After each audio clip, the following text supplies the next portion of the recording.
Good morning, Chairman Cork and others. I'm honored to have the backing of Senator Cornyn, Senator Cruz from my home state of Texas. I do want to thank Senator Nunn for his commitment to nuclear nonproliferation, something that he remains as steadfast today as ever, and to Secretary Gates for his service to 8 U.S. presidents and his own leadership as President of the Boy Scouts of America.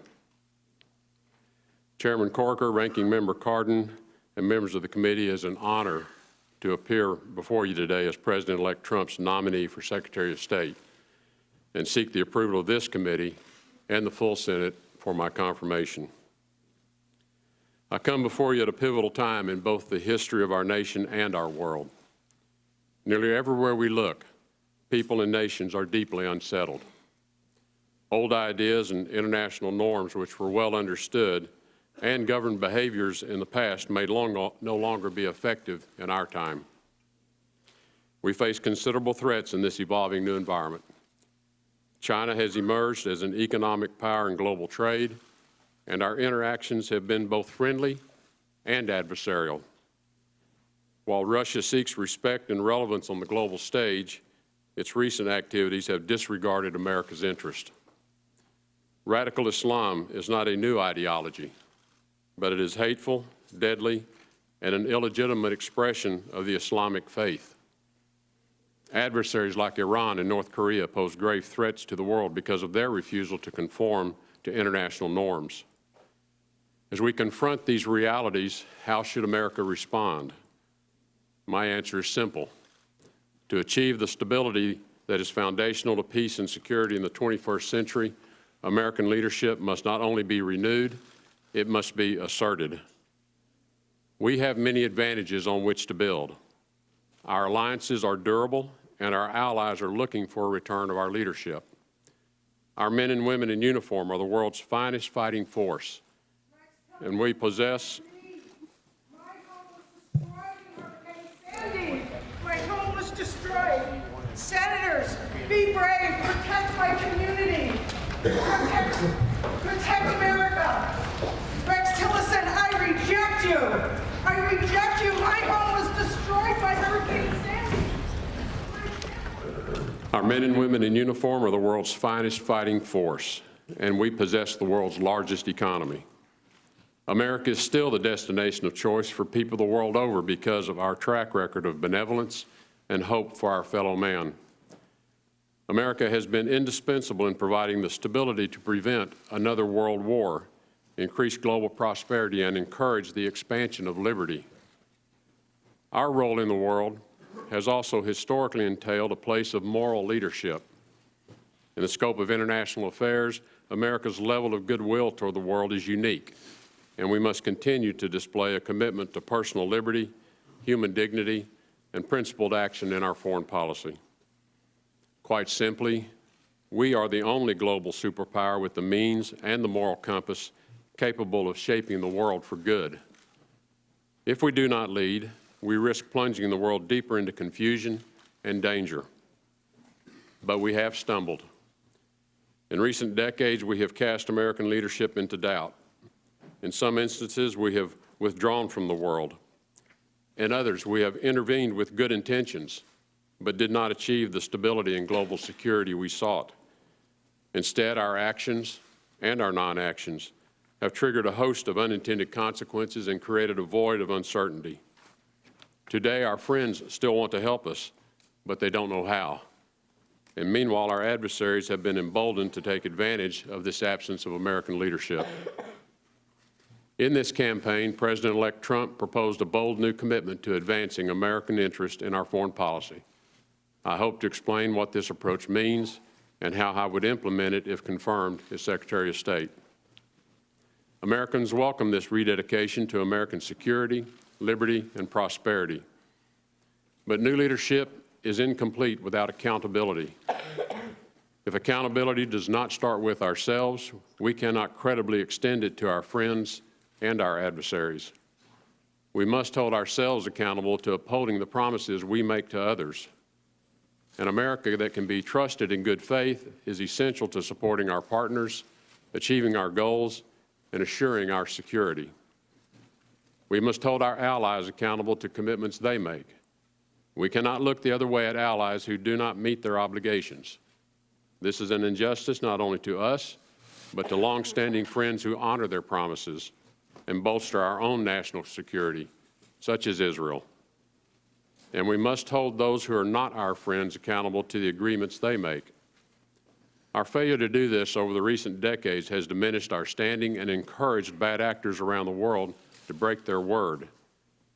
We cannot afford to ignore violations of international accords, as we have done with Iran. We cannot continue to accept empty promises like the ones China has made to pressure North Korea to reform, only to shy away from enforcement. Looking the other way when trust is broken only encourages more bad behavior, and it must end. We cannot be accountable, though, if we are not truthful and honest in our dealings. As you are aware, my longstanding involvement with the Boy Scouts of America, one of our bedrock ideals is honesty.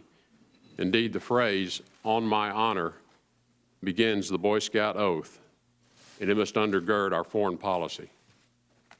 In particular, we need to be honest about radical Islam.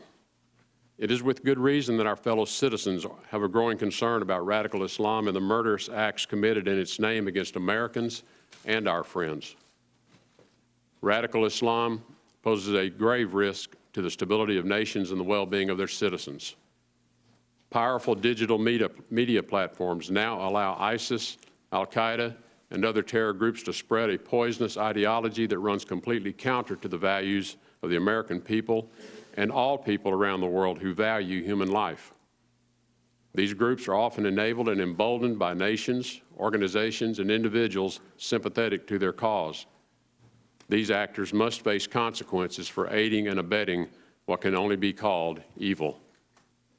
The most urgent step in thwarting radical Islam is defeating ISIS.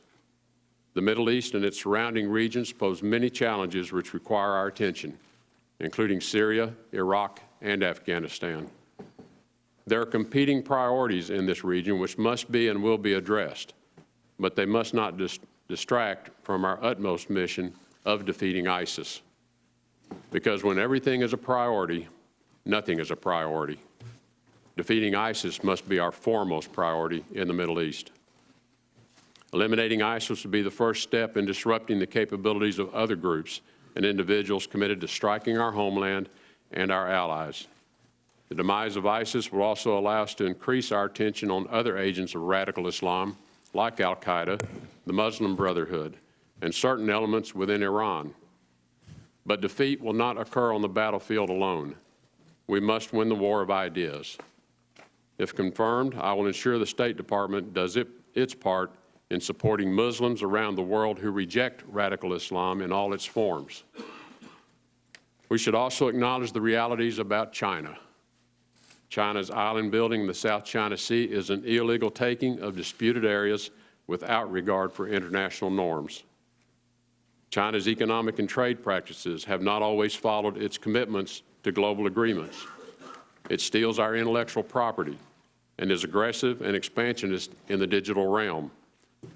It has not been a reliable partner in using its full influence to curb North Korea. China has proven a willingness to act with abandon in the pursuit of its own goals, which at times has put it in conflict with American interest. We have to deal with what we see, not what we hope. But we need to see the positive dimensions in our relationship with China as well. The economic well-being of our two nations is deeply intertwined. China has been a valuable ally in curtailing certain elements of radical Islam. We should not let disagreements over other issues exclude areas for productive partnership. We must also be clear-eyed about our relationship with Russia. Russia today poses a danger, but it is not unpredictable in advancing its own interest. It has invaded the Ukraine, including the taking of Crimea, and supported Syrian forces that brutally violate the laws of war. Our NATO allies are right to be alarmed at a resurgent Russia. But it was in the absence of American leadership that this door was left open and unintended signals were sent. We backtracked on commitments we made to allies. We sent weak or mixed signals with red lines that turned into green lights. We did not recognize that Russia does not think like we do. Words alone do not sweep away an uneven and at times contentious history between our two nations. But we need an open and frank dialogue with Russia regarding its ambitions, so we know how to chart our own course. Where cooperation with Russia based on common interest is possible, such as reducing the global threat of terrorism, we ought to explore these options. Where important differences remain, we should be steadfast in defending the interest of America and her allies. Russia must know that we will be accountable to our commitments and those of our allies, and that Russia must be held to account for its actions. Our approach to human rights begins by acknowledging that American leadership requires moral clarity. We do not face an either-or choice on defending global human rights. Our values are our interest when it comes to human rights and humanitarian assistance. It is unreasonable to expect that every foreign policy endeavor will be driven by human rights considerations alone, especially when the security of the American people is at stake. But our leadership demands action specifically focused on improving the conditions of people the world over, utilizing both aid and, where appropriate, economic sanctions as instruments of foreign policy. And we must adhere to standards of accountability. Our recent engagements with the government of Cuba was not accompanied by any significant concessions on human rights. We have not held them accountable for their conduct. Their leaders received much, while their people received little. That serves neither the interest of Cubans or Americans. Abraham Lincoln declared that America is the last best hope of earth. Our moral light must not go out if we are to remain an agent of freedom for mankind. Supporting human rights in our foreign policy is a key component of clarifying to a watching world what America stands for. In closing, let us also be proud about the ideals that define us and the liberties we have secured at great cost. The ingenuity, ideas, and culture of Americans who came before us made the United States the greatest nation in history. So have their sacrifices. We should never forget that we stand on the shoulders of those who have sacrificed much, and in some cases, everything. They include our fallen heroes in uniform, our foreign service officers, and other Americans in the field who likewise gave all for their country. If confirmed in my work for the President and the American people, I will seek to engender trust with foreign leaders and governments and put in place agreements that will serve the purposes and interests of American foreign policy. The Secretary of State works for the President and seeks to implement his foreign policy objectives. To do that, I must work closely with my cabinet colleagues and all relevant departments and agencies of the administration to build consensus. But let me also stress that keeping the President's trust means keeping the public trust. And keeping the public trust means keeping faith with their elected representatives. I want all the members of this committee to know that should I be confirmed, I will listen to your concerns and those of your staff and partner together to achieve great things for the country we all love. I'm an engineer by training.